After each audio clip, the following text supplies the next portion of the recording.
አንድ እህታችን ያየችውን ህልም በቴሌግራም አድራሻችን እንዲስትልካልናለች። በህልሜ ያክስቴ ሰፈር ሂጄ የማላውቀው እብድ ያስቀመጥኩትን ጃኬት ወስዶብኝ አምጣ ብዬ ከሱ ጋር ሰደባደብ ከእንቅልፌ ባነንኩኝ ትላለች። በእስልምና የህልም ትርጓሜ መሰረት ህልምሽ በርካታ ምሳሌያዊ ፍቺዎችን ሊይዝ ይችላል። ህልሞች ቀጥተኛ ትርጉም ባይኖራቸውም በህይወታችን ውስጥ ስላሉ ክስተቶችና ስሜቶች ወይም ስጋቶችን ፍንጭ ይሰጣሉ። ትክክለኛ የህልም ፍቺ ያለው ከአላህ ዘንድ ነው። ነገር ግን በታላቁ ህልም ፈቺ ኢብኑ ሲሪንና የተለያዩ የሙስሊም ሊቃውንቶች ካስቀመጡት የህልም ፍቺ መሰረት አድርገን ይህንን ህልም ለመፍታት እንሞክራለን። አብራችሁን ቆዩ።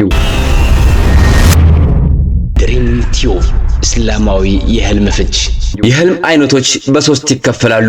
አንደኛው ሩእያ የሚባል ሲሆን ይህ ከአላህ Subhanahu Wa Ta'ala የሚመጣ መልካምና እውነተኛ ህልም ነው። ሁለተኛው ህልም የሚባል ሲሆን ከሸይጣን የሚመጣ መጥፎና አስጨናቂ ህልም ነው። ዓላማውም ሰውን ማሳዘን፣ ማሸበር ወይም በፈተና ውስጥ መጣል ነው። ሶስተኛው ሐዲሱን ነፍስ ይባላል። ይህ ህልም የአእምሯችንና የቀውሏችን ነጸብራቅ ሲሆን በንቃተ ህሊና ስናስባቸው ከዋልናቸው ነገሮች የሚመነጭ ህልም ነው። በህልምሽ አክስትሽ ሰፈር መሄድ የቤተሰብ ትስስርን፣ ዝምድናን ወይም ከቤተሰብ ጋር የተያያዙ ጉዳዮችን ሊያመላክት ይችላል። ምናልባት ከቤተሰብ አባላት ጋር የተያያዘ ነገር ወይም የእነሱን እርዳታ የምትፈልጊበት ሁኔታ ሊኖር ይችላል። የአክስትሽ ሰፈር ከልጅነትሽ ወይም ካለፈ ታሪክሽ ጋር የተያያዙ የድሮ ትውስታዎችንና ትዝታዎችን ወይም ልምዶችን ሊያነሳሳ ይችላል። የማታውቂው እብድ ሰው ማየትሽ ደግሞ የውስጣዊ ጭንቀት ወይም ፍርሃትሽን ያመላክታል። በእስልምና የህልም ትርጓሜ እብድ ሰው አንዳንድ ጊዜ የራሳችንን ስነልቦናዊ ሁኔታ፣ ጭንቀትና ፍርሃትን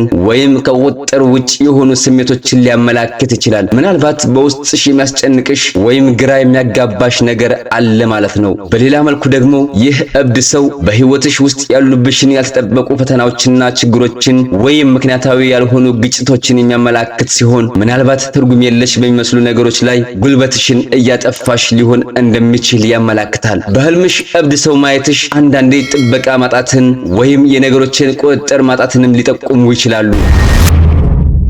ጃኬት ከቅዝቃዜና ከአደጋ የሚከላከል እንደመሆኑ መጠን በህይወትሽ ውስጥ ያለሽን ስሜታዊና አካላዊ ወይም የንብረትሽን ጥበቃ የሚያመላክት ሲሆን ጃኬትሽ መወሰዱ ደግሞ በህይወትሽ ውስጥ ያለሽን አንድ አስፈላጊ ነገር፣ ክብርሽ ወይም ገንዘብሽ በሌላ ሰው እየተነጠቅሽ ወይም እየተገፋሽ እንደሆነና የሚሰማሽን ስሜት እያመላከተሽ ይሆናል። ያየሽው ህልም ማስጠንቀቂያ እንጂ የግድ ይፈጸማል ብሎ መደምደም አይቻልም። ምክንያቱም ነገሮች ሁሉ በአላህ እጅ ናቸውና አላህ የበለጠ ያውቃል።